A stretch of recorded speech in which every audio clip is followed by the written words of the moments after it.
तो कुछ चीज़ों को हमें ध्यान में रखना चाहिए ऑनलाइन एग्जाम को अटेम्प्ट करते समय। और कैसे हम पेपर अटेम्प्ट करें, पहले कौन सा सेक्शन करें, बाद में कौन सा करें, टाइम मैनेजमेंट क्या लेके जाएं क्या नहीं लेके जाएं, ये ज़रूरी बातें होती हैं। और एक बार हम देख भी लेंगे जो मॉक टेस्ट है सीटेट की ऑफिशियल वेबसाइट पे, क्योंकि वो हल्का सा आपको अलग मिलेगा, चाहे आप कहीं पे भी आपने मॉक टेस्ट दिया होगा उसमें अंतर आपको मिलेगा। मैं आपको दिखाऊंगी क्या अंतर है। अगर हम बात कर रहे हैं यहाँ पे मॉक टेस्ट पे, जब हम जाते हैं, ये है आपका मॉक टेस्ट, सीटेट की वेबसाइट पे आपको ये मॉक टेस्ट मिल जाएगा। और ये एग्जैक्टली जो ऑथेंटिकेटेड है, मतलब जिसके बेसिस पे आप चैलेंज भी कर सकते हैं अगर ऐसा ना मिले, वो है। अब इसमें 3 सेक्शंस इन्होंने बनाए हुए हैं, ध्यान रखिएगा। इसमें क्या है, 3 सेक्शंस हैं और आपके पास 4 ऑप्शन होते हैं, जिसमें ग्रीन क्वेश्चन वो आएगा जो आपने अटेम्प्ट कर दिया होगा, जो आपने आंसर किया है बट मार्क फॉर रिव्यू छोड़ा है वो आपका पर्पल हो जाएगा कलर। ठीक, आगे बढ़ेंगे। यहाँ पे मीडियम आप यही चूज कर लेंगे, हिंदी है कि इंग्लिश है। वैसे आप कोई भी चूज कर लीजिए, उससे फर्क नहीं पड़ता, क्योंकि अंदर भी आप मीडियम चेंज करके देख पाएंगे क्वेश्चंस को, ठीक है ना। और डिफॉल्ट लैंग्वेज आप मान लीजिए, मैं यहाँ इंग्लिश चूज कर लेती हूँ और I am ready to begin.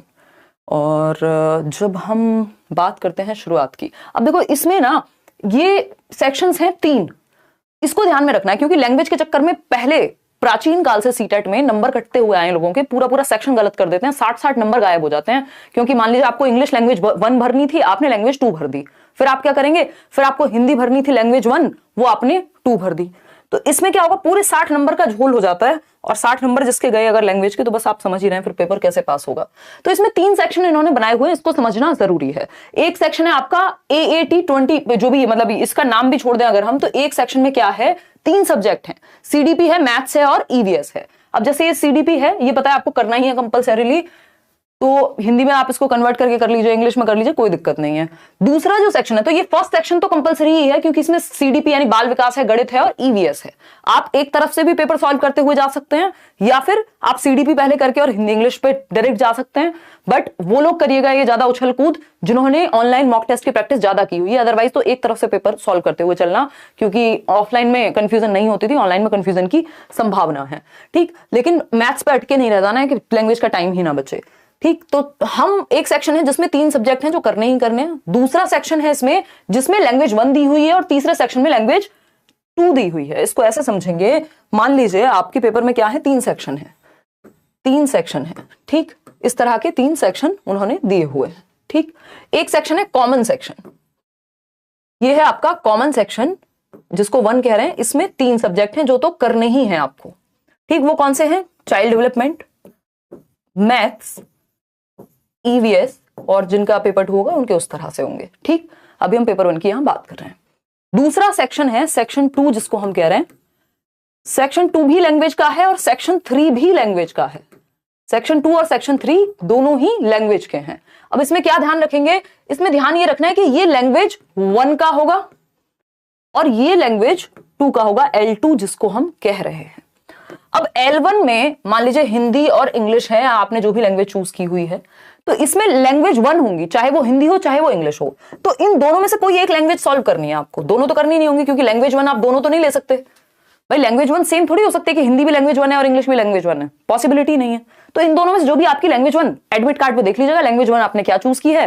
तो लैंग्वेज 1 मान लीजिए हिंदी ली है, अगर आपने लेट्स लर्न से पढ़ाई की है तो मेरे ख्याल में आपने हिंदी ही लैंग्वेज 1 ली होगी, समझदारी का काम है, नंबर बचते हैं बहुत सारे। ठीक, तो हिंदी अगर हम बात करें तो हिंदी आपने यहाँ लैंग्वेज 1 ली हुई है, तो लैंग्वेज 1 वाले सेक्शन में जो पहला ही सेक्शन है उसमें जो लैंग्वेज 1 का सेक्शन है, हिंदी को चूज कर लिया, जो भी आपकी लैंग्वेज 1 थी। लैंग्वेज 1 अगर आपकी इंग्लिश थी तो इंग्लिश को कर लिया। अब जो ये तीसरा सेक्शन है, ये सीटेट की वेबसाइट पे दिया हुआ है, जो तीसरा सेक्शन है इसमें लैंग्वेज 2 होंगी, चाहे वो हिंदी हो चाहे वो इंग्लिश हो, दोनों ही लैंग्वेज 2 है। तो आपको पता होना चाहिए कि आपकी लैंग्वेज 2 यदि इंग्लिश है तो ये तीसरे सेक्शन में से करेंगे, L2 वाले सेक्शन में से। और अगर लैंग्वेज 1 आपकी जो भी है हिंदी या इंग्लिश में से, तो आपको यहां पे ये ध्यान रखना है कि लैंग्वेज के 2 सेक्शन मिलेंगे आपको, लैंग्वेज के 2 सेक्शन मिलेंगे। एक सेक्शन है जिसमें लैंग्वेज 1 इंग्लिश, लैंग्वेज 1 हिंदी, यानी लैंग्वेज 1 की बात हो रही है, हिंदी इंग्लिश दोनों का ऑप्शन होगा, जो भी आपकी लैंग्वेज 1 है उसको अटेम्प्ट कर देंगे। और दूसरा जो है आपका वो ऑप्शन है जिसमें लैंग्वेज 2 है, अब वो हिंदी है और इंग्लिश है, वहां पे ऑप्शन मिल जाएगा, आपको अपने हिसाब से देखना है जो भी आपने भरा हुआ है एडमिट कार्ड में। अगर आपने गलत सेक्शन सॉल्व कर दिया तो आपके नंबर, आपका समय, आपकी मेहनत सारी व्यर्थ है। तो बस इतना ध्यान रखना है कि जिस भी लैंग्वेज को, क्योंकि इतना मुश्किल नहीं है, ये मैंने और बहुत खोल के बताया इसलिए कई लोगों को कंफ्यूजन लग सकता है। अदरवाइज आपको देखना है लैंग्वेज 2 हिंदी लिखा हुआ है, तो आपकी लैंग्वेज 2 यदि हिंदी है तभी आप इसको अटेम्प्ट करिए, नहीं तो छोड़ दीजिए। आपको सिर्फ 2 सेक्शन सॉल्व करने हैं, लैंग्वेज के 4 सेक्शन आएंगे पेपर में, आपको उनमें से 2 चूज करने हैं, आपकी जो लैंग्वेज 1 है और जो लैंग्वेज 2 है उसका ध्यान में रखते हुए। तो अगर लैंग्वेज 2 हिंदी है तो लैंग्वेज 2 अटेम्प्ट कर देंगे, अगर लैंग्वेज 2 इंग्लिश है तो लैंग्वेज 2 इंग्लिश करेंगे। क्लियर है इतनी बात? अब मान लीजिए आप जब पेपर सॉल्व कर रहे हैं, सीडीपी से कोशिश कीजिएगा कि शुरू करें, क्योंकि पहला क्वेश्चन यहीं से शुरू होगा और इसमें क्वेश्चंस लेंथी होते हैं, बट आपकी सबसे ज्यादा तैयारी भी यही होती है। हम लोग अगर बात करें तो आप लोग 47 लाख के करीब लोग, मतलब मिलियंस में लोग जो हैं, अभी जो इस बार वाली महा मैराथन कराई थी 4 सेक्शन में, उसको देख चुके हैं। तो मैं मानती हूं कि आपकी सीडीपी की तैयारी तो जबरदस्त हुई होगी। ठीक, तो अगर हम ये देखें, मान लीजिए पहला क्वेश्चन है, सेलेक्ट कर लेते हैं एक ऑप्शन, सेलेक्ट कर लेते हैं ये वाला बी ऑप्शन और सेव एंड नेक्स्ट करना है। टोटल सबमिट नहीं करना, वो पूरा पेपर कंप्लीट होने के बाद करना है। सेव एंड नेक्स्ट करना है, यहां से टोटल सबमिट नहीं करना। अब मान लेते हैं इसमें मार्क्ड फॉर रिव्यू और answered and marked for review. ये जो answered and marked for review वाला ऑप्शन है ना, जिसने ये लगाया हुआ है, उसके लिए वो आंसर जो है अपने आप मार्क हो जाएगा। लेकिन जो नॉर्मली मार्क फॉर रिव्यू का यहां ऑप्शन आ रहा है, इसका आप ध्यान रखिएगा।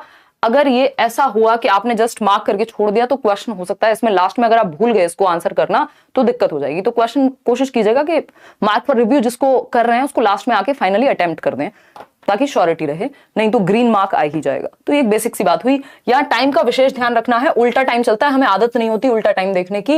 ये 145 मिनट यानी 5 मिनट हो गए मुझे बात करते हुए, ये 150 मिनट पे शुरू हुआ था। तो 120 मिनट तक आपको एक सेक्शन, फिर 90 मिनट तक दूसरा सेक्शन, फिर 60 मिनट तक तीसरा सेक्शन, 30 मिनट तक चौथा और फिर 30 से 0 तक आपको 5वां सेक्शन अटेम्प्ट करना। अब हम अटेम्प्ट कैसे करें? देखो, एक इसमें चीज बहुत ध्यान में रखने वाली है कि 150 मिनट्स हैं और 150 क्वेश्चंस हैं, नेगेटिव मार्किंग कोई है नहीं। तो इसमें यह ध्यान रखना है कि टाइम उल्टा चलता है, 149 मिनट होगी, फिर 148 मिनट होगी। तो ये जो 5 सेक्शन है इनमें आपको डिवाइड कर लेना है। 5 सेक्शन में अगर आप देखोगे तो आपके पास 30-30 मिनट होती है हर सेक्शन को सॉल्व करने के लिए। तो उस केस में आपको पता होना चाहिए कि भाई 150 से 120 मिनट जब तक होंगी तो मेरा फर्स्ट पार्ट या कोई भी एक सेक्शन कंप्लीट हो जाना चाहिए। सीडीपी है, मान लीजिए सबसे पहले सीडीपी कर रहे हैं तो वो पार्ट 1 कंप्लीट हो जाए। फिर अगर हम बात कर रहे हैं, फिर बचेंगे आपके पास 90 मिनट, फिर आपके पास बचेंगी 60 मिनट, फिर आपके पास बचेंगी 30 मिनट, फिर आपके पास बचेंगी 30 मिनट। तो 30 मिनट से ज्यादा नहीं देना, कोई सेक्शन आपका जल्दी सॉल्व हो जाएगा अगर आपकी प्रैक्टिस बहुत अच्छी है तो, चाहे वो मैथ्स हो या कोई भी हो। 30 मिनट से ज्यादा एक सेक्शन को मत दीजिएगा, इस बात का ध्यान रखिएगा, नहीं तो पेपर छूटते हुए समय नहीं लगता, क्योंकि लैंग्वेज में पैसेज आपका टाइम ले जाएगा, मैथ्स आपका टाइम लेता है कैलकुलेशन में। ठीक, और कोशिश करनी है कि पेडागोजी को पहले जाते ही अच्छे से कर लिया जाए, जो सीडीपी है 30 मार्क्स का। बाकी हम आते हैं, अब समझते हैं कुछ चीजों को।